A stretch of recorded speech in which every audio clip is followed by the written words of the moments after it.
Hey everybody, welcome to Myopia Movies. This week we're talking about the NeverEnding Story.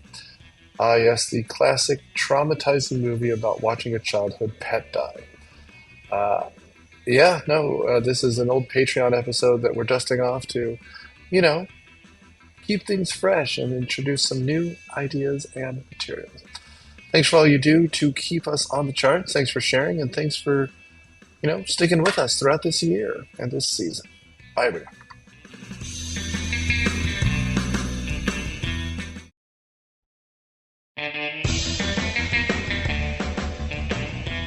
Hey Patreon subscribers, this is Nick here. Welcome to a Myopia Movies, like Patreon exclusive.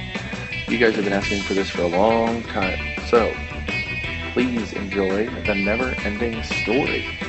Oh yeah, that horse dies. Oh yeah, it's tragic. Of the weird post, let's say, I guess it's Return of the Jedi, that's the most fantasy-ish of those movies. This is the one that is kind of the best? I don't know. We've talked about a lot of them. Dark Crystal included, Black Cauldron. We've talked about Labyrinth. We've talked about so many of these kind of weird fantasy, bizarre movies. If you've listened to the Cineprov Patreon, we also did Legend. But here we talk about probably the most tragic. Anyway, so the hard version of the Page Master, the more kid-oriented version of The Princess Bride, whatever you prefer. Enjoy our coverage of the NeverEnding Stories, and thanks for being Patreon people. And if you're hearing just the preview, consider donating so you get the whole thing. Thanks, guys.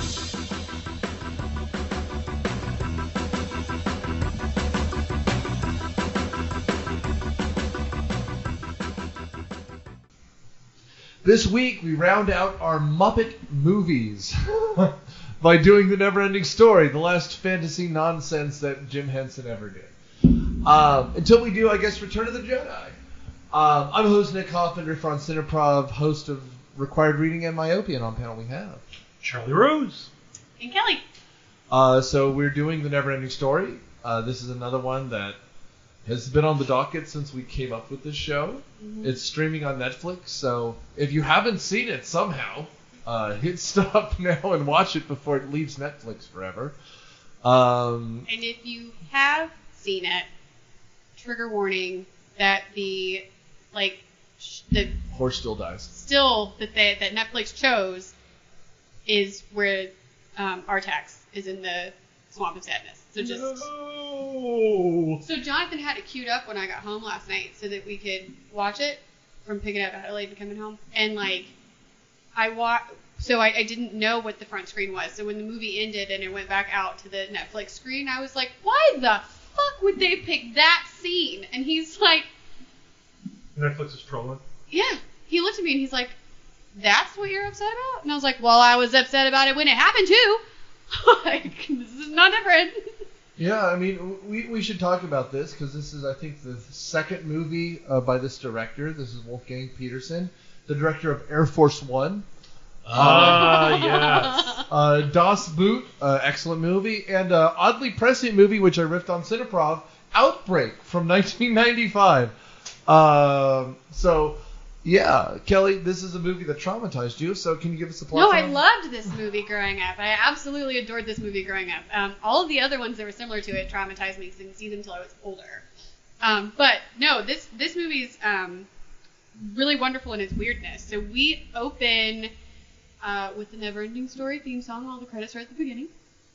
Right? I missed that? I don't miss that at all. So we open with Bastian.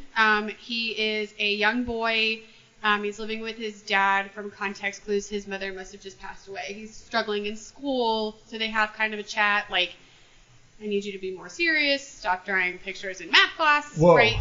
We need to talk about the scene for now. Let's back it up because Major Dad. Do we want to do it's the Major plot? Dad, and how does he do breakfast? But taking an egg in 3 it. eggs into a blender and just With drinking orange it. juice. Which Orange juice. And I was like, I was put expecting an him to put egg that in in coffee in there too. And Oh. I was the like, Sanka? Ooh. The Sanka? Holy shit, I snack. looked at Jonathan and I was like, he put an egg in the blender. Jonathan's like, It's the 80s. They thought that was healthy. I know. And I was like, That's the thing. That's the thing. In the 80s, like all these like aggressive power business guys and or bodybuilders. I was gonna say he has to go fight Apollo Creed at the end of this. You know, No, they would do that every single movie. It was like a trope. That was something. I was just, and he's like, Dad, they beat me up at school today. And he's like, well, I have 3 eggs to get through breakfast. And you're just like, Stop drawing unicorns in your It's the math equivalent book. of rub some dirt on it and walk it off type of a thing. well, and he thinks the kid is drawing like Horses. velvet painting, like black like poster horses, and he's like, Yeah. they were unicorns, and you're like, His great. dad's like, You're not making it better. Yeah, no. Well, his dad goes, what? Like, wasn't even listening to him. Yeah. Well, Which because made he's me having a so heart mad. attack because he just drank 3 raw eggs. In orange juice. No orange juice. Happily. He finished it. And I'm like, oh, you guys, the fucking product placement on this table, though. What? Giant Ziploc? box of Ziploc bags, the Wonder Bread, and then just a plate of butter. That was breakfast. Well, also, Bastian didn't even have a drink. no, he had nothing. Not even toast. He had bread and what was clearly still cold butter, even though it had been sitting on the table. Because that bread fell apart while this kid's trying to act and put butter on a piece of bread at the same time. Also, this is, I guess, secretly a Disney movie because the mom is fucking dead. Because, like, the dad is trying to choke down 3, like, 3 eggs in an OJ. It's always a dad with a daughter that's the Disney model. Right, fair. Yeah. But he's like, you haven't been the same since your mom died. I'm like, this is a spicy dish for breakfast. Right, exactly. Well, he goes, I had another dream about Mom. And his dad goes, I understand, but we need to have a chat. And it's like, you pick now? Can you do that later? And then he just leaves. Don't be late for school. And Bastian's like, well, I wasn't late yesterday. Like, I mean, this is such a kid reasoning, too, though. Because, like, my daughter does that shit. Is like trying to destroy everything that is good and hopeful and creative and sensitive about his son. I was watching the this. 80s. I was watching this yesterday over hot wings and dinner, and I'm like, the mom's been dead for like 4 days, right? Like the dad's just like, I've moved on. I have a secretary, and like the kid is just. It just doesn't seem like it's been a long time. No, it's Especially been like if he's 20 still minutes. Struggling. Yeah. Like, and the dad just doesn't care that he's struggling. Well, I mean, think about it. I mean, when you think about it, a dad in the 80s grew up in the 50s. He voted for Reagan twice already. Exactly. So these people have their souls dead. I mean, this is a boomer, right? This is the morning after the funeral, and he hasn't moved on yeah. yet. This is a boomer. They grew up having to crawl under their desks to duck and cover from the nuclear bombs. So yes, he is an autumn person. He's the dream killer. Because this is another trope from the 80s. Right, yeah. The parent that likes to squash their children's dreams. Yes. I mean, and we're not even 20 seconds away from Truffle Shuffle kid beating the shit out of this kid. But like, this is the last time we see this dad in this very traumatic movie. That's it. We don't see it. So after our very, very understanding and heartfelt conversation with Dad, Major Dad takes off. Yeah. and He has to go harass Michael J. Fox on another movie. Bastian starts walking. You know, he goes on his way to school. He runs into the bullies. With a briefcase, by the way. That kid's a loser. Yeah. Oh, bless his heart. You know, throw him in the dumpster. So anyways, he gets out of the dumpster. He ducks into a bookshop where the A pedophile works. owner A is toucher. like, "Oh, a kid toucher. your books are safe. This book isn't safe, right?" He steals it. He goes to school. He reads it. He gets immersed in it, and shenanigans ensue, right? He follows the story, but he also becomes a part of it, and that's pretty much the gist of the plot. That's the movie. Yeah, that's the movie. It's very creative, though. I like it. Well, this was just my plot synopsis. Yes. But now, what the fuck was in that dumpster? It was like dust and straw. Oh, well, no. you know, that's like 80s that dumpsters. what's like- 80s Behind dumpsters- the circus. 80s dumpsters were clean. Were they? Yes. Yeah. Plus, this also took place in Seattle. Another Seattle movie. Where was Two this supposed to Seattle take place? movies back to Well, back. Was it okay. actually I don't know supposed to where be it was in? supposed to take place. I know it was filmed because there was one shot where you saw the needle clearly in the background. 100%. Yes. It was either Seattle or Toronto. Okay. But One of various space needles. yeah, that's true. Kelly, how old were you when you first saw this? And what was your memory of it? Oh my gosh. This movie came out the year before I was born. So Right in the heart. It came out in 87, right? No, 84. No. Yes. Yeah. Okay, so this movie came out 4 years before I was born. In the heart. And I think the first time I saw it was on TV. I think I watched it with my parents. I don't remember what my first reaction was to it, though. I feel like if we were in Indiana, we were in the living room, the carpet is blue, we had already painted the walls white, and I was sad the horse died. I do remember that. And I remember thinking that I wanted to be the childlike princess because she had the little tiara on her head. I am shocked the horse died so early. Because I thought it was for later. me, it had so much emotional impact. And this is a movie, I mean, I'm not Charlie old. I'm older than you. Yeah. No, it came out the year before I was born. You get a knife in the back. I know I do. I love you. But I mean, I saw this a bunch when I was young because it was everywhere. Mm-hmm. Like, and I mean, it's funny enough. Like, even when I was in college, it might be the most referenced thing of things like Robot Chicken and like it's a cultural touchstone. It's a weird fucking movie, especially since we've done things like The Page Master, which is essentially the same as.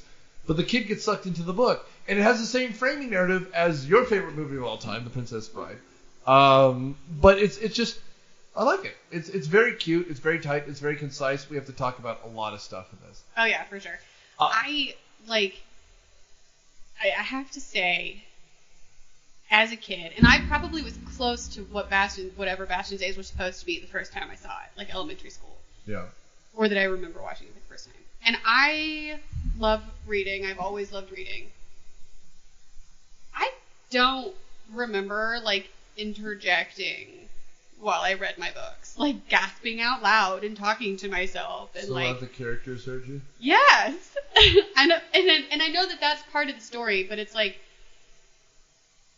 I was like, this kid is fucking annoying. No wonder he keeps getting beat up every time he reads. He talks to himself. Like, He's jeez. precocious. Ugh, he was obnoxious. Also, the school has an attic? Did your school have an attic? Dude, this is That, like... well, okay, so Did your school have an attic? Mine did. mine did. Mine had an attic, but it was not accessible via a key that was in a box that had broken glass that you could reach in and cut yourself with. Mine didn't have a key. Mine was, so ours was like This above kid died, the, right? What? Like, no, this is like some sort of death fantasy. He's in the attic. Like, this is Jacob Slatter nonsense. He died in the storm that very easily opened the glass windows in the attic of the school. Well, you They mean somehow had papers on the when the rafter. CGI came in at the end and then a dragon beat up the bullies? I think the bullies killed him in the dumpster, Yeah. and then the whole rest is like some sort of death rattle fantasy. Like, because the rest of this movie is... Also, did you know Makes that they more were played sense. by different actors? What? Atreyu and Bastien are different actors? Yes. Yes. Did you not know that? I Did thought you they not were know that? I thought they were supposed to be the same kid. No. Well, They look the same. they're They look so They're goddamn... they're not. supposed to be. I mean, well, you know, every story has an entry point, okay, Mhm. and Atreyu was an entry point literally. Yes. I mean, straight up. Now, I'll I believe did her. not go see this in the theaters, but I really wanted to. I really wanted to see You it. were old enough to be able to I go see know, it. I know, I know. No, I'm not But gonna do that to you. I did see it. I did see it about. I want. No, it Now, was- did you go to see it because half of Simon and Simon were in there? No, but I remembered going to see Daryl because Daryl had this kid in it, Bastion, in it, and I was like, oh, that'll be fun.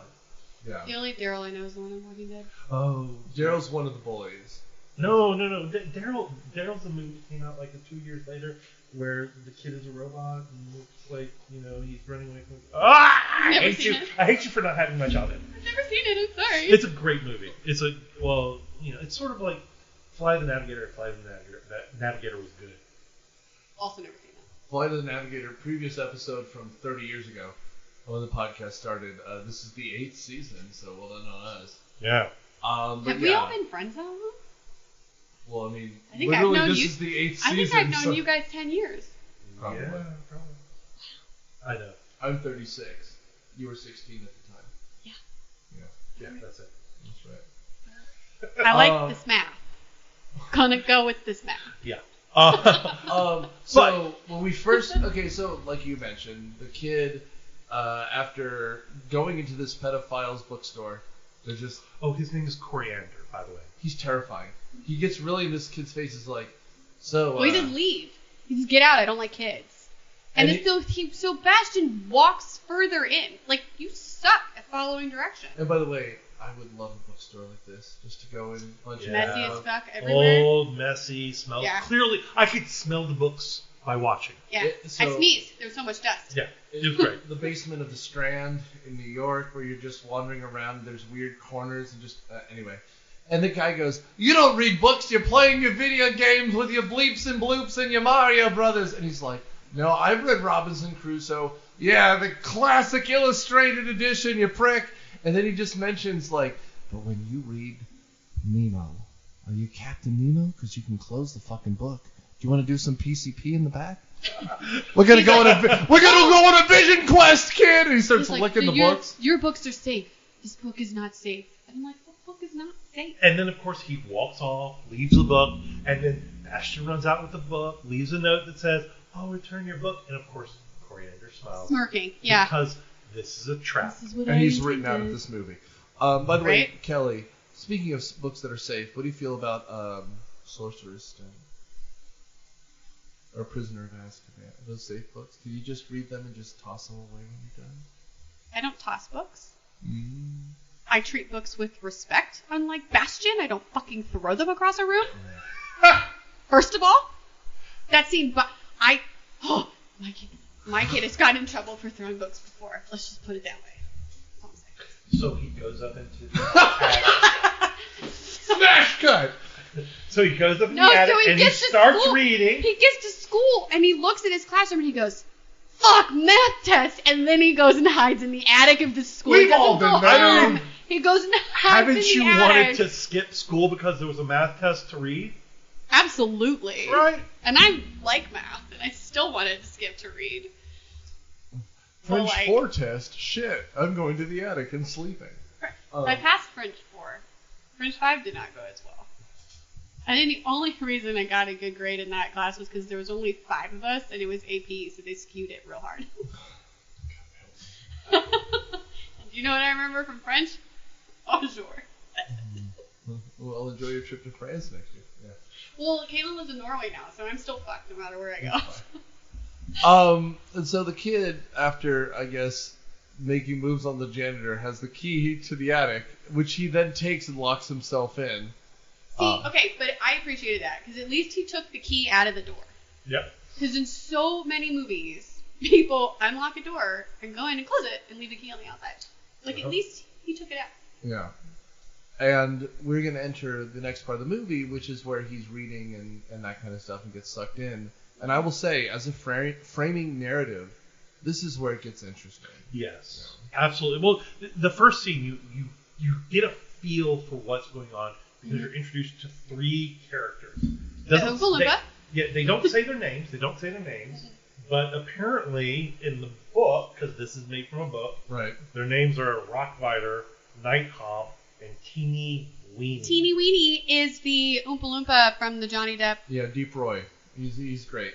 And from a bunch of other Tim Burton stuff, including A whole Big bunch of Fish. stuff. Yeah. I will say, the opposite question. You asked when we first saw this. When was the last time you saw this? Yesterday. Other than that. Dipshit. Yeah. 20 years ago? No, More than that? 30. Yeah. You? Probably... 8. Jonathan and I were dating, and we really? watched it with my... If I was not dating Jonathan, then it was longer than that. I was dating somebody, and we watched it in Lexington with my brother. Well, I mean, I only ask because I forgot how long the pre-stuff goes on. Like, I remember the fantasy world a lot, Yeah. you know, the NeverEnding Story part. But, like, the first 25 minutes of it, he's not in the fantasy book yet. True. And holy shit. Like, and again, it doesn't surprise me that there was a framing narrative. But it just goes on and on and on. And, like, this kid is being abused by everyone. It's like emotional abuse from the dad, physical abuse from the bullies. Well, I think they wanted to set up. I mean, you know, they go into this They go into this later about hopes and dreams. Right. And I think they wanted to show that this kid was struggling with hopes and dreams. But that's where because he had them and everyone was saying don't. Yeah. But this is where I misremembered it, because I thought it was like a Karate Kid or something, where then he himself builds up confidence to fight the bullies, as opposed to a fucking dinosaur nonsense dog thing. It's a luck dragon. Fine. His name is Falcor, and if you look, you can see him in the skies. He's in the clouds. I agree with that. But then it has nothing to do with the kid.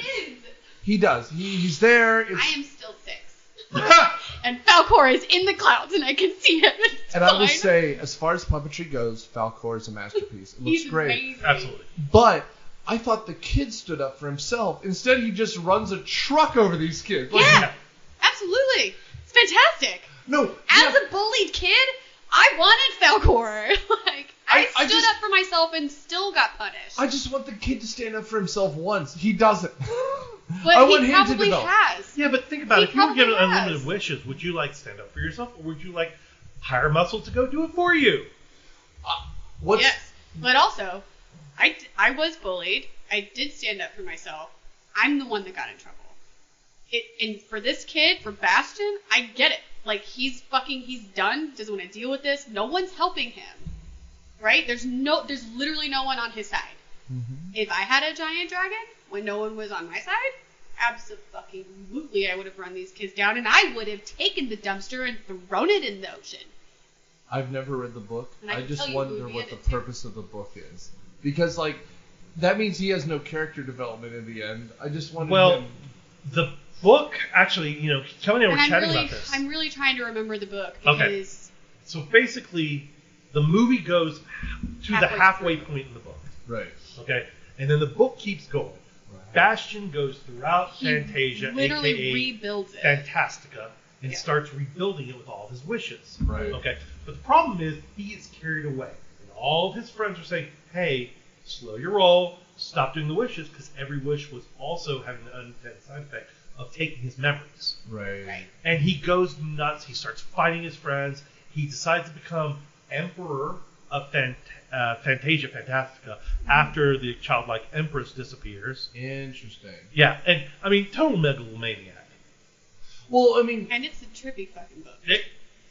I mean, I will say, it would be interesting at the end of the movie if he had to choose between living in the real world and living in Fantastica. Yeah, and that was... Okay, so funny you bring that up. Apparently, so the author was on board with the movie, loved the movie while it was being done, until the ending. Yeah. And when he found out about that ending, he lost his ever-loving mind. Interesting. That he didn't have to choose? No, that the way it was ended.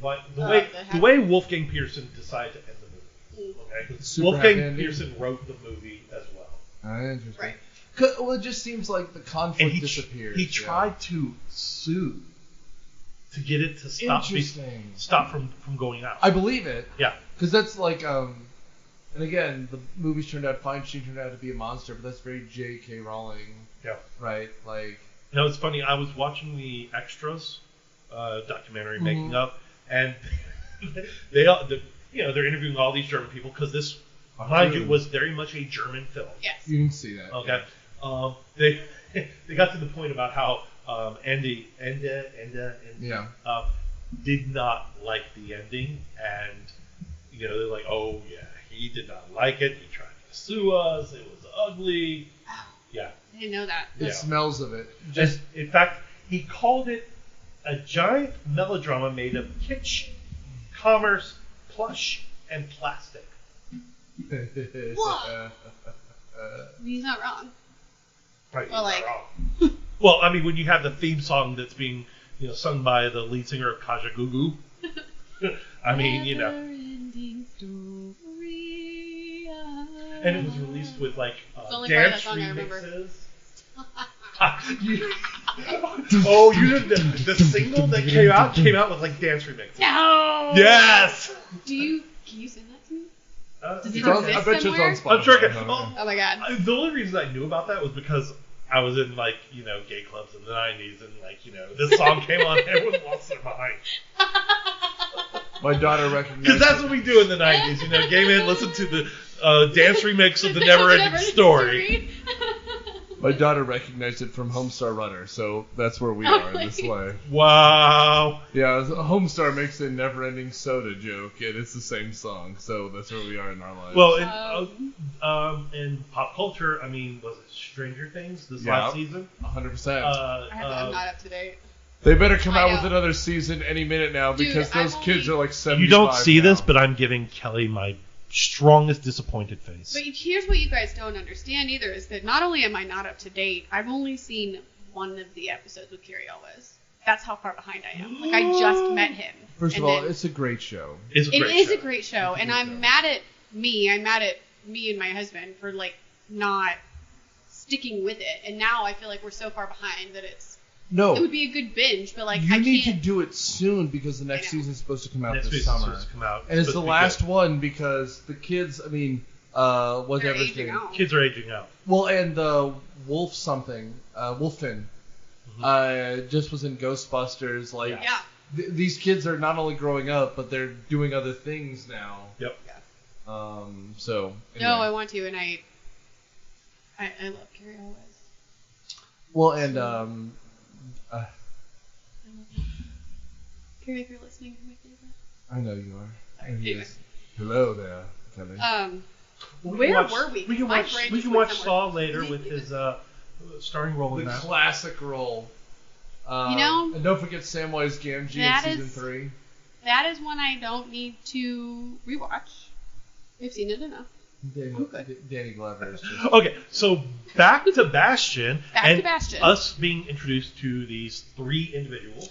Yes. The Rockbiter, of course, is a huge practical effect Yes. mountain of a rock So monster that cool. eats rocks. Before we started recording, I will say we talked about all the practical effects, all the composite shots, all the puppets look remarkable. They look Amazing. amazing. Deep Roy in his top hat riding a snail, phenomenal. A racing Fantastic. snail. A racing snail. It just I love it. It looks so good. They spend a lot of time in this first scene just talking to nonsense, which is fine. Like, Yeah, but it also sets up that the nothing is they're all Everywhere. from different Right, corners, northwest, northwest and south, and the nothing is destroying their lands. And it's- And so yeah. they're on a pilgrimage to see the childlike princess Empress. in the Ivory Tower. Which, by the way, Ivory Tower.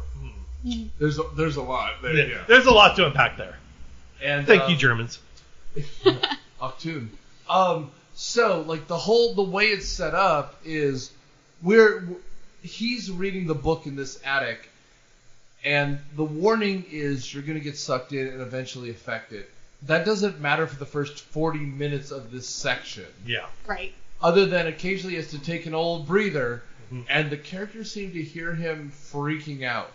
Yeah, so it starts really subtly. Like, for instance, when Atreyu gets hungry for lunch, Bastion gets hungry for lunch, and then, Bastion says, let's save this for later, and then Atreyu gets on the road again. So it's Right. subtle at first, and they start building and building and building. Yes. And it's one of those things where it's still this, like, there's no way that that's actually happening. And I think, like, the first inkling that you're really supposed to have of this is when we meet Atreyu, right? Yeah. We get to the Ivory Right. Tower, and the nothing is affecting the childlike empress. She is deathly Sick. ill, and they brought in this warrior from the plains, right? That hunts the purple buffalo, which I would have loved to see. We don't get to see a purple buffalo. But Well, so he Hold up, but Bastion pulls open his book, or rather, there's it takes his he has personal a patch. drawing. He has a patch on his bag Yeah. of a Native American hunting a buffalo. Right. Yes. Yes. So you see that, and then they argue that this kid Atreyu can't possibly be the warrior. They said he's the only Atreyu. Blah blah blah. Okay, so you take this medallion that they called the Arin, Yep. and it's a Arin. double. It's a double Ouroboros. Ouroboros. And that's the cover of the book. And I think those two things, you really see Bastion kind of like do a double take. Well, but like in my mind, I'm going, duh. Of course, the book is gonna have a cover that has to do with the story, whatever. Okay. So But yeah, I mean, the Lord of the patch- Rings has the One Ring on the cover. Right, but First the stupid patch thing. is the first thing that kind of draws you in. First stupid thing. Old bookman pervert is reading the book that says it'll suck you in. He needed to appear here. Is he reading the book? Yes. But is he reading the book? So It's noted that it has happened before. Well, my thought was he should have been the old bearded man. well, the book itself, the novel, there's a whole storyline involving him and his involvement in this whole thing. But that's what I'm saying. He should have shown up. It would have been interesting if he was the old bearded man. I thought it was going to be him until that, I don't know, Terry Crews-esque guy, like that ripped black guy with the huge Fu Manchu mustache showed up. Yeah. But like that was my thought. But I'm like, who? See, my thought with it was always that like he wasn't really reading it, right? Like He was just tempting the kid to come in. yes, he Interesting. knew it needed a narrator. He knew it needed Creepy to old be man a was kid. luring children into his dark. That's the page Or master because again, Chris he's Lloyd. the last one that read it. Because he's the last one that rebuilt So he the has world. to Because pass they along the curve. exactly because they acknowledge later. This would be an this- awesome horror story. They It's acknowledge almost there, later right? that this has happened before. Like they say that. Like this. Oh, this has happened. Sort of Yes, like The I Ring, need- where you like watch This the is video. 100% the ring. 7 Yeah. days later You you read die. this book. That's what my brain always did as a kid. Is that not? Like, wait, Bell's brain did? I Once it haven't was like, I hadn't this seen is this in happening. I don't really 25 Okay, years. but- I'm being honest. And I've watched it not regularly, but more than just once in my childhood, and once a few years, 10 years ago or whatever. But like, yeah, that's kind of where my brain always went. Was like, it's noted briefly that it has happened before. So I just figured the bookstore guy was either the last one that went through it or knew Well, someone that did it, and like, according to the novel, he was. yeah. So that's, where Well, my brain was. But I also like this idea, and they don't play it up. And probably for the benefit, it's a nice tight 90-minute movie. That he's the only like owner of this book, right? Like it's like a possession, like, and that's why I almost wanted the kid to come out the back end and fight the bullies on his own, because it's like, then it becomes more personal. It's him, like, as opposed to any other book, It's showing personal growth. which this movie ignores. Yeah. If only for story efficiency, which I'm fine Yeah. with. It just. I guess I just grew up with American kid power move. Like at the end, the Mighty Ducks have to fucking win, Yeah, exactly. right? So, he does go out at the same time that he embarks on his quest, in which they do, at least 5-10 minutes of all these scenes of him riding a horse across various landscapes. I mean, the Yeah, horse doesn't they're- matter or emotionally tragic. And But that like- is also when Gamork goes off and Starts hunting Atreyu. his quest to hunt Hunt Atreyu, Atreyu. which is basically like a big wolf with green eyes. Right. Well, he's it's half of a beast. wolf puppet until it needs to be the whole wolf puppet. Yes. Again, practical effects, very nice. Never very a awesome. complaint, because light is hitting something and the shadows work, and it's fucking intimidating. They And made, apparently they there made the was- best with what they had. And apparently there was more of a scene with the actual large wolf fight, but it got cut from the movie because the actor that plays Atreyu, apparently the claws on that wolf were actually sharp, and it gouged him right under his eye, almost took his eye out. No So when you shit. see at the end of the movie, it's on his left side, when he's got that scratch under his eye, Mm. that's from the prop. Like No they kidding. had to pause, go to ER stitches, like it happened, and it's after that scene, his face is constantly away from the camera until he gets back to the childlike princess or empress or whatever, which I guess is Then he has it the had scars. healed enough Yeah. that it. So that was an actual like injury Interesting. and fight. So they didn't include a lot of it in there because he actually got hurt. Now, the first real scene 'Cause that paw actually moves. after he takes off on the quest is Yeah. the Swamp of Sadness. Yes. So they start with they're taking this beautiful Coming in nap. hot. Yeah. Coming in hot. Beautiful, hot. beautiful nap by a river, and Artax is nudging Atreyu, and he's like, "Oh, it's time to get moving again." Okay, and they get up, and there's this beautiful river, and now they're in the Swamp of Sadness. Whoa. You're acting harsh on this. This is Princess Bride, right? We wake up in the pit of despair. Like, this is what this is. That was slightly comedic. Yeah, this This is is sad. soul crushing. There is no joy in Mudville because Mighty Casey has struck out. This kid, the horse is God. like going down, and like at the bottom is Elmer's. like, The, They're doing the so- lore is that if you succumb to sadness in the swamp of sadness, you will sink forever into it. Yeah. And Well, unfortunately, Mr. Ed had been canceled, so the horse had nothing to live for. He's going down like a... But it's heartbreaking. But it that is the horse heartbreaking is 'cause he's- so sad that he and the can't kid go is on anymore. crying. And he's trying, and he goes, "Oh, I know, buddy. It's so tough. You can't take it. It's okay." He's like trying to encourage him, and then the horse keeps sinking, and it's like, And the eyes on that horse. The horse is like, Yes. what's going on? I didn't like- sign up for this in shit. an actual the horse looked like pool. he was in pain. yeah. And I mean, I'm sure they're in some sort of actual like muddy pool that keeps filling up until they like have to. They literally cut that scene to black so that you don't see a horse die. And there is a rumor that horse did die. There's no Petersen. The horse didn't die. The guy that played Atreyu came to Dragon Con in 2010. He said the horse didn't die. They sold it to one of the stagehands because they couldn't afford to fly it back to the States. So the horse is fine. So you were at Dragon Con when you were like, what, 13? So it was 2010. It was my very first Dragon Con. I was not in that panel, but it was my very first Dragon Con, yes. The Sweet Summer Child. I was there in 2002. But I'm not from Georgia, though. So anyway, let's move on and not talk about my trip to Dragon Con in the 90s. I want to know how Atreyu had the ability to not succumb to the Swamp of Sadness. I mean, Well, he's he- already He overwhelmed. kept going. That's the thing.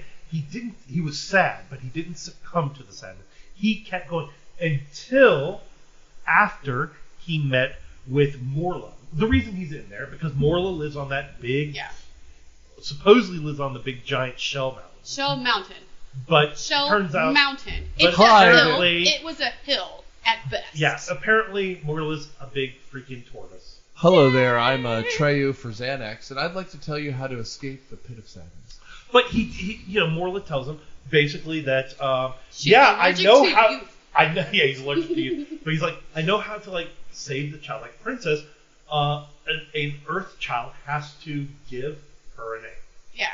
And he's like, An you have to, Earth but there's no child. Earth children in Fantasia, and you have to go beyond the borders to get one. At this point, the kid shits himself because the turtle comes out Now, of the ground. yeah, but it's after that scene where Bastion now has lost all hope. Because she And tells him to give up.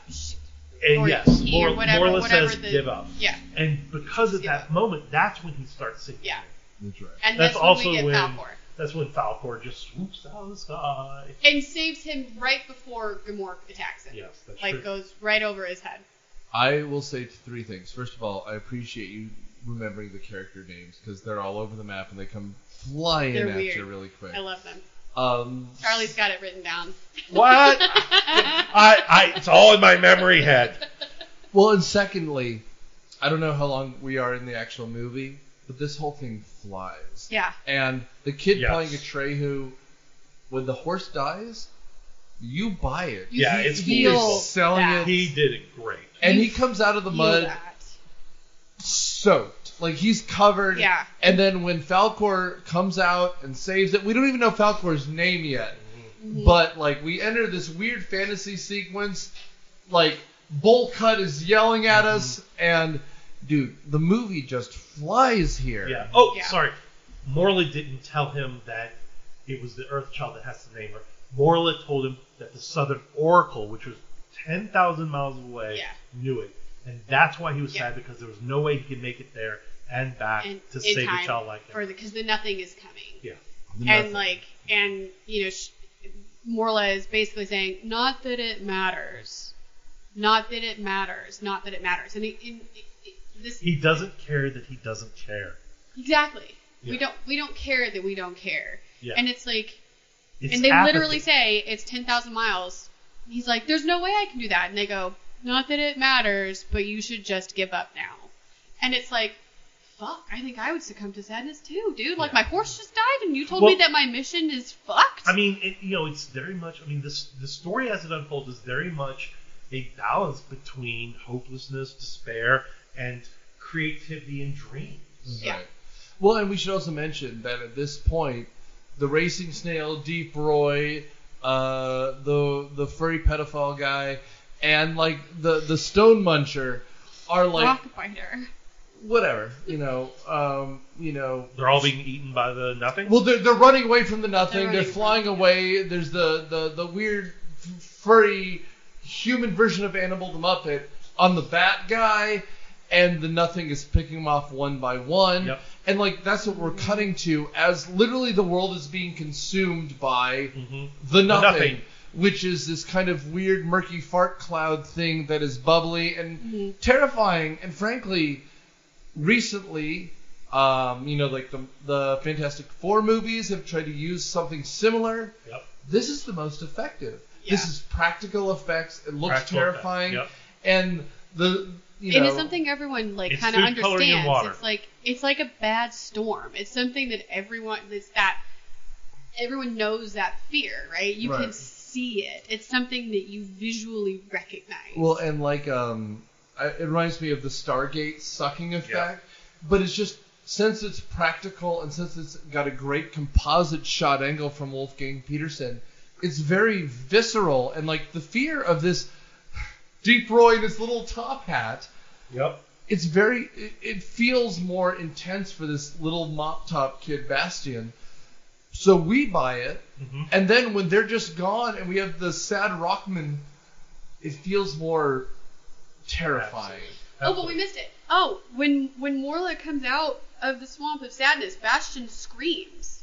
And everyone Morla looks around. and Atreyu look Morla around and and hear Atreyu it. hear him. And he goes, "No, that can't be." And that's like another hint that It's he's another clue that he's there. tied to the He is story. present there with them. Yeah.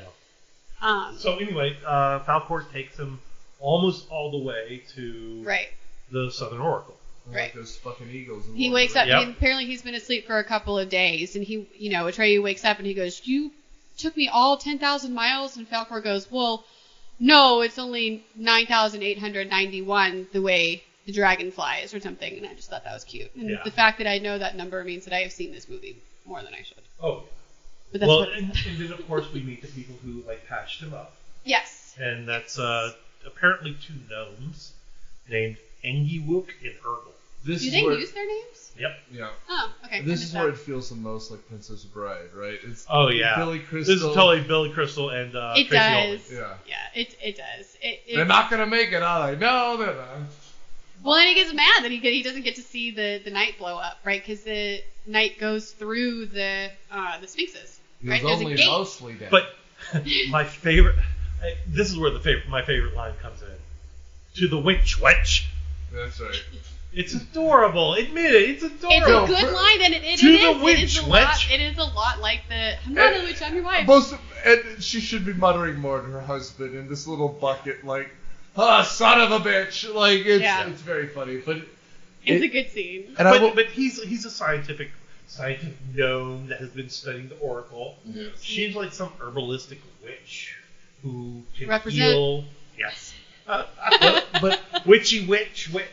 But as a composite shot goes, it's gorgeous. Yeah. Like it's all Absolutely. practical, then with their big ears, and but you're going up over just space. It's just stars, and it's gorgeous, and I'm sure Neil deGrasse Tyson fucked all over this scene, but it doesn't matter. It's he's not been a real canceled. world. It's not a real world. It's not a real world. It can do whatever it wants. But also, gorgeous. and Falkor is beautiful.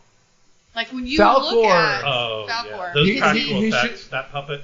Yeah, because he's a luck dragon. He also looks a lot like my dog. And you see the fur, but you also see these really beautiful white, almost like opalescent scales underneath. Right. And it's so well done. Well, and it's not just puppetry; it's also like claymation almost. It's like because and again the rock tonguer or whatever his name is. Rockbiter. Okay, whatever. It just the way his lips move. It's just it's incredible. It's like these practical effects.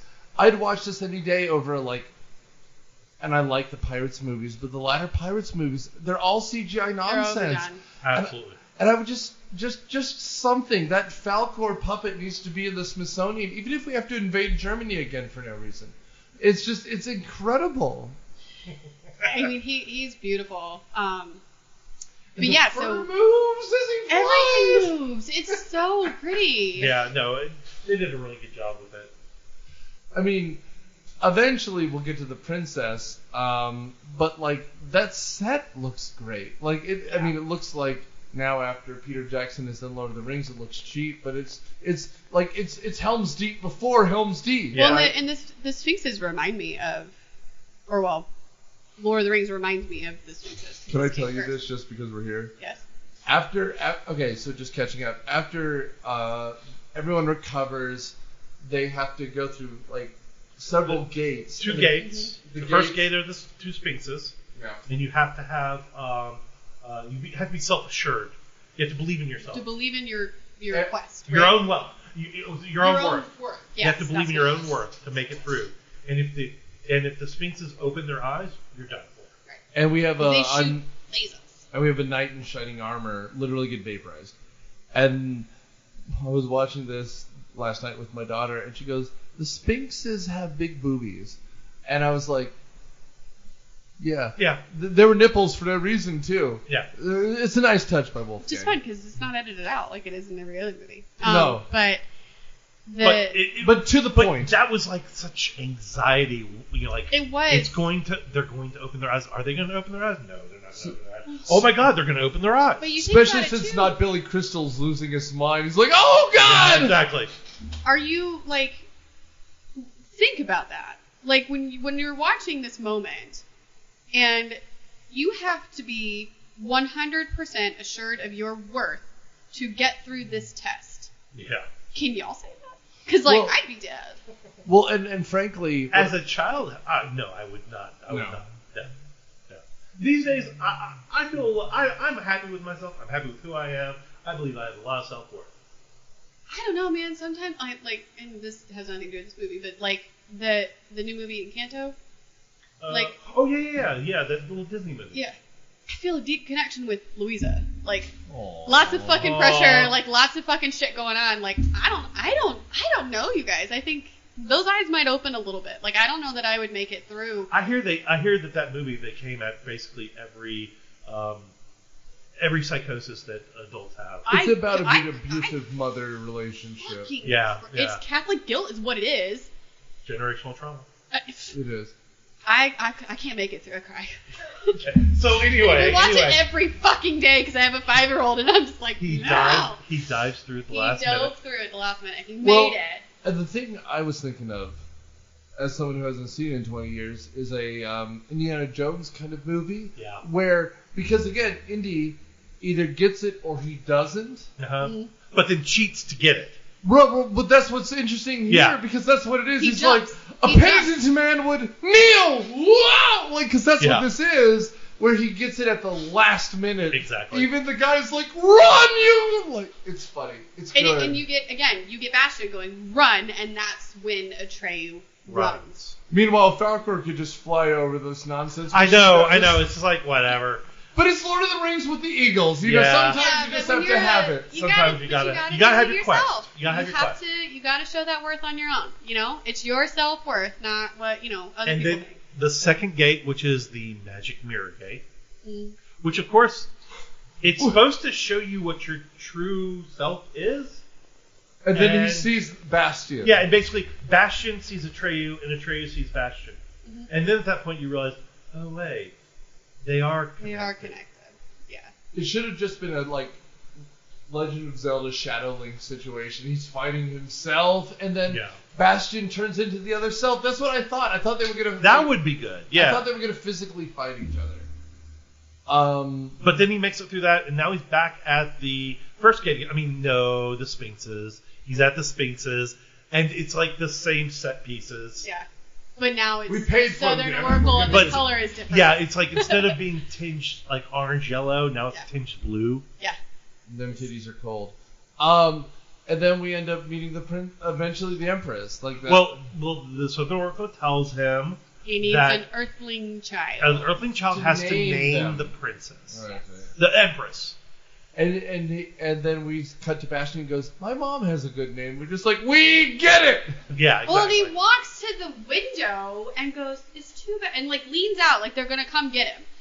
He's like, it's too bad they don't come ask me, right? Because now Atreyu's on Falcor's back and they're trying to leave Fantasia to go to Earth to find an Earthling child. And so they try to go. They're looking for the boundaries. They're looking for the boundaries because apparently the Earthling child is beyond the boundaries of Fantasia. And so they go in search, and Bastian basically is wistfully yeah, looking out the window like, I wish they'd asked me. My mother had a beautiful name. And he's like, cool. Can't wait to hear what this is because obviously we're going to get there. Yeah. Right? But so then they go into the upside down. Oh yeah. Well, then the nothing attacks. The nothing attacks, and Falcor and Atreyu get separated. They get separated, and Atreyu runs into the Rockbiter, and again in a scene that just fucking guts rips at you. You've got the Rockbiter sitting there looking, this huge mountainous being, literally made of boulders, looking at his hands, going, "I'm not gonna make that. I'm not gonna make it through this." These look like such big, strong hands, It's a great right? line.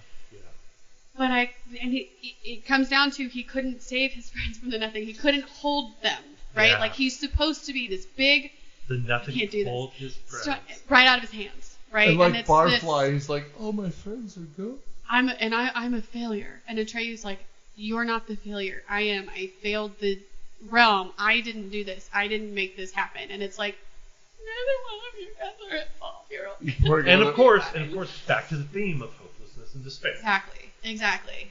For nothing. That's why I wanted him to beat up the bullies. Anything for some hope. Right. Well, then of course Atreyu is amongst the ruins, and everything is his story. It's pictures of his story. That's right. Until he runs into Gamork. Gamork doesn't know who he is, and which is so weird. Fucking stupid. I know, because Gamork's supposed to be chasing him, and Gamork tried to eat him earlier. He saw they were literally face to face. Like literally, you have to know his smell too. Like you're a wolf. How were you tracking him to begin with? And so, but what's really interesting is Gamork describes who he is. He's like behind. He works for the power behind the nothing. Yeah, and it's just like you start to realize, oh, they're trying to set this up as like this metaphor, like his father was like like an agent behind the nothing, trying to get rid of the dreams of his child. My favorite line is like, people who have no hopes are easy to control, and whoever has control has the power. Yeah. Right. That's why the nothing was doing what it was doing. Reaganomics. Yeah, exactly. It is one of those things. It's like, you take away all that imagination, all that freedom, all that hope, and and the emptiness is all that's left. Yeah. And so, Atreyu listens to him, evil at him, and basically says, "Oh yeah, by the way, I'm Atreyu." And he's like, "Well, if you're gonna fight, then fight. I'm not giving up without a fight. Yep. I'm Atreyu. Mm-hmm. I am the warrior Atreyu." And so then the animatronic wolf, attacks, and we get to see the whole wolf for a very brief moment once it has fallen over, because it actually maimed the actor. This is also Bruce from Jaws. Like, it doesn't look very good, so you got to cut it out and just like, oh no! It all happened so quickly. Yeah. And Gamork is voiced by the same voice actor that does Falcor. Frank Falcor. Yeah. But basically, Gamork ends up dead. Yeah. Yeah. So. With a rock shard that's shaped like a dagger. Yep. Yeah. Perfect aim first time. Apparently this was a much longer fight scene, but because of the injury, they literally cut all of it except for that part. It's fine for it. I mean, honestly, it I think keeps it works. the movie tight, and it works. You don't need it. So while this is all going on, they keep cutting to Falcor, who's looking for the RN, and finally finds the RN. In the water. And then goes back and gets Atreyu. Yes. And the nothing is literally ripping. Ripping everything apart. And then the next scene, they're like in outer space, and Fantasia's destroyed. Yeah, it's just gone. We end up with the Empress. I will also just say, since we're here, it looks like a mix between Twister and Wizard of Oz. The tearing apart looks great. Yeah. I have no complaint. It's all practical effects. Definitely great coming scenes. apart. I mean, still doing great. Yeah. Space balls where they're sucking the trees out of the ground. Yeah. I mean, it sounds silly, but That makes all No, the it's difference. It looks legitimately good. the coming making of, apart. they showed like all these miniatures that they were like, filming and everything. You said this movie could have probably lost a lot of money in theaters. I believe it because the practical effects are incredible. Yeah, there's they're no impressive. question. We end up finally meeting the Empress, who's this like After Atreyu tell-her asks girl. the Arin to take them back. Apparently this thing has powers that we've never seen before. Cool. And of course, there's one like sliver of a rock, and the ivory tower's on it, and the childlike Empress is the only one there, perched on her bed, waiting for Atreyu. This course. one grain of sand is my whole empire. Well, Yeah. she has to explain to Atreyu why he went on the journey, and that's when it all starts to come clear because He's here. He's Yeah. with us now. exactly, Atreyu's like, why doesn't the Earthling come? Well, he's here. He doesn't He understand. doesn't understand. And Bastion's trying to piece together that maybe they're talking about me. And he is slow He is on the uptake. Yes. The whole world fucking dies. Everyone except the childlike Empress dies before he yells out her name, which cannot possibly be his mother's name. This is where Moonchild? Moonchild. Which is, part of my Peloton handle, so I'm for it, but like, Yeah, exactly. Well, this was also the You're not the 80s, daughter of Frank maybe, Zappa. Maybe like she had hippie moms. But this is where I Alright. thought the bookstore owner would come back somewhere Yeah. and he would be Yeah. like, so how's the book? "Don't you like? We Don't you understand. realize I told you you'd get sucked in the book, dipshit? Like, And he's at this school all night. Like, this is overnight he during should be a the janitor." huge Yeah. fucking storm that Yep. coincides with the nothing tearing everything apart, right? Just like- something. So like, then the childlike Empress is there with the one grain of sand, Mm-hmm. and This is all that's left. Bastion's with her Mm-hmm. in the magical realm of that's nothing right now. Mhm. And she explains that to bring back Fantasia, all he has to do is wish. Start wishing. And he's so When confused you because he's like, "What do you mean wish? upon I'm not a supposed." It's star. He's kind of saying, "I'm I not don't- supposed to I live don't know in what fantasy." I don't know what to wish for. I'm not supposed to do that. Yeah. It's like Then a girl dressed like a Playboy playmate from the "Thank you, God." No, Right. Well, he wishes for Falcor. well, no. Or First he wishes to be able to fly around Fantasia on Falcor. that's right. yeah. And then everywhere he he sees that everyone was restored. Atreyu's riding Artak. Atreyu is writing our time. Yay! And the Reichbiter, They're all back together. Yeah, the Night Hag, everyone, they're all back Mhm. together. And then his second wish is to take Falcor into the real world and to do the thing that drives Nick crazy. It's just I mean, a bunch of people in suits are like, "What's that?" And right? Everyone's terrified. Yeah. Everyone's terrified. Like, if you're gonna make a wish like that, like, put it in their heads or something. Like, Yeah. don't let the whole fucking city see Well, you. that's why I wanted the kid to just stand up to them, because otherwise Falcor is just death by cops. And But what's he gonna wish for? Courage? I mean, like, if I only had a brain. exactly. Like, what? I mean, how? I don't know. I mean, like, and I mean, I know this is not how the book goes, but I almost wish that him and Atreyu, like, had a sword at the end and they fought together, because then That he would could be Just stand take in a the real sword world. and kill the bullies in the alley? That would be No, a good but story. just stand up to them. If he was the one who, like, fought off the bullies and then shoved that one kid who looks like he's about to do the truffle shuffle into the dumpster. Because then he'd stand up for himself. Yeah. Like, Yeah. because in the real world, a dog dragon's not going to save you. I mean, and again, that's Well, how... you're not wishing hard enough, Nicholas. Obviously, Nick, I already told you that Falcor is in the clouds. You just have to look for him. Well, at least in Rookie of the Year, he got the World Series ring and then pitched for Gary Busey. Like, I mean, like, I don't know. I guess I grew up in the 90s Kid Power instead of the 80s Kid Power where we just did blow and, like, saluted Ronald Reagan at the end. I don't know. I would have welcomed the backup. So the movie ends eventually. Charlie. Yeah, it ends with him flying off, right, on Falcor. Where do they go? I don't know, because the narrator says, and now it's over. But that's what a does story Bastion for do? That's he a has story more for- adventures, and that's a story, That's a for, story for another time. Not directed by such a good director. And it was like 2 sequels that were terrible. Oh, and a cartoon series and a TV show And then What? Robot Chicken. Yes. Okay, all I've seen is the movie and read the book, and I honestly cannot remember anything about the book except that there was like rainbow Everything sand. came out of the original, after the original movie. It was garbage. Well, I believe it. yeah. Meanwhile, I thought this was good. Charlie, what are your final thoughts? My final thoughts. Wow. This was really a nostalgic throwback for me. I mean, I love this movie. I thought it was great. The idea of being caught up in your dreams, your hopes, being able to escape into books. You know, I loved to read when I was a kid. Sure. And so, you know, it's a great story. It's a little bit cheesy. It's some extra, you know, 80s-ish approach to things. But the practical effects are amazing. Mm-hmm. Green screen could take a, you know, leave it, you know, it wasn't that great. But all the practical effects were amazing. Story was solid.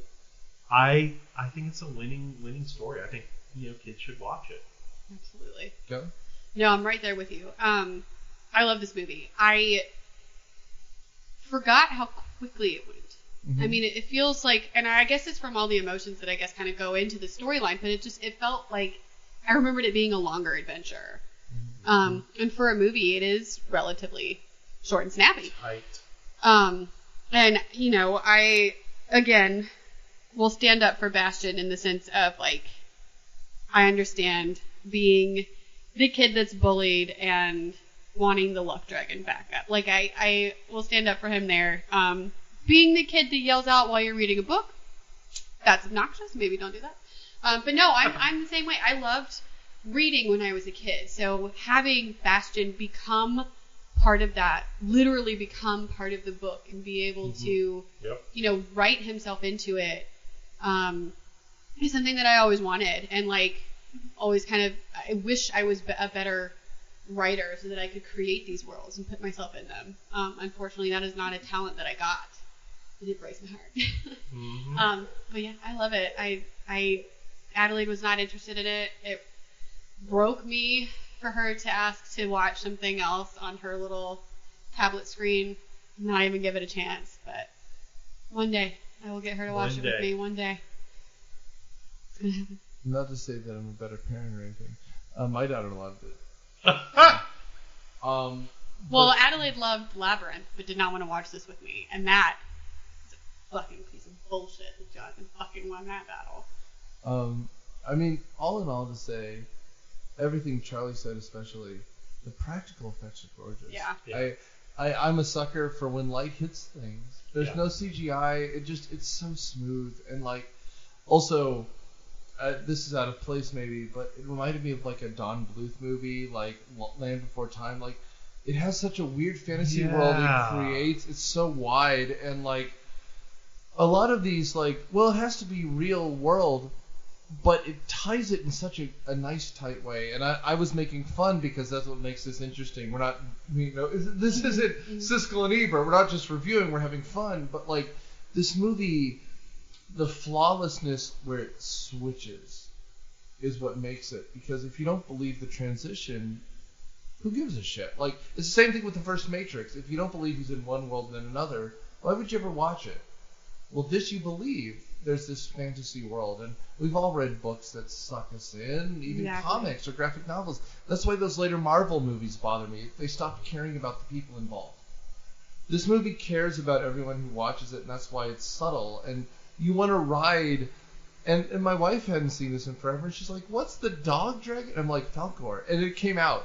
Just came out of my mouth, and I'm just like, oh, this movie is part of our culture in a weird way. Yeah. In a way that, and I love Lord of the Rings. I just watched all of it on extended in 4K, and it's beautiful. But that's a different world. The fact that this takes place in downtown, let's say Toronto, matters in some way. It does. And I like too, like you said, the transitions are believable, I think, because they are so stark. I mean, you're either there or you're not. And it's exactly like you said. It's like reading a book. When you put your book down, you are no longer in that world, and you feel that, and it makes it believable. It's like you said, it's not this, you know, kind of in and out, here or there, we're not really sure. There's a very clear line from where you are, and it is like reading a book. Well, and again, not to get too filmic on us, when you're looking at the rule of thirds, what Marvel always does is put a real person in the middle third, and then everything else is CGI. There's no CGI here. No. Like, if you're focusing on the wrong corner while some nonsense is happening in the middle, you're still in a real world. That's what makes this incredible. And that's why people like The Lord of the Rings. That's why people like the non-touched up Star Wars. That's why people like Harry Potter. A lot of those effects are real. That's right. Like, Yep. And when you get to CGI-ish, it's a shame. And that's why, like, on one hand, I want them to remake this because it's a world that I think kids would appreciate, the fact that they could be in a story. But they would never do this without CGI. So No. leave it as it is. We rarely do movies that are this good, subtle, touching. hmm I'm just glad something like this exists in a way we can find. I'm glad NeverEnding Story is on Netflix right now. And if you haven't seen it before, I hope it's still on Netflix. And if it's not, since we have people in Bulgaria, 12 other countries watching us right now, fund it. But in the meantime, we're about to run out of time here. So listen, review, rate, look us up. And frankly, check out our back catalog, because even some nonsense we talked about years ago now,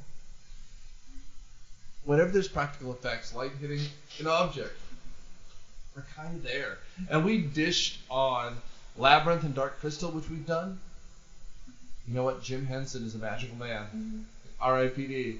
But that's what this is. To see an actual fucking Muppet wink at you, that's what you need. So you know what? If you haven't had a Muppet wink at you today, fucking let a Muppet wink at you. And check out Glove and Boots on YouTube. Thanks, guys.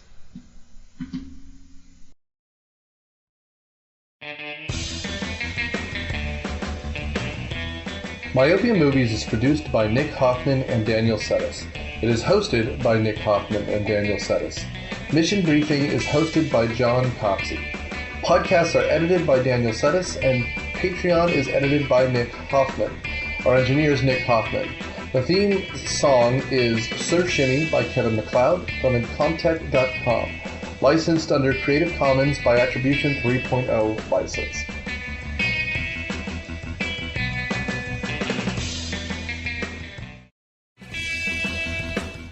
Myopia Movies is a podcast production of Dude Letter Podcasting and is produced by Nick Hoffman. It is edited by Nerd Trinette and Daniel Settis and is hosted by Nick Hoffman, with production assistance by Matthew Quinn, Daniel Settis, and Nerd Trinette. The theme song is Surf Shimmy by Kevin MacLeod from Incomptech.com. Licensed under the Creative Commons by Attribution 4 license, Creative Commons /licenses by /4.0. Thanks.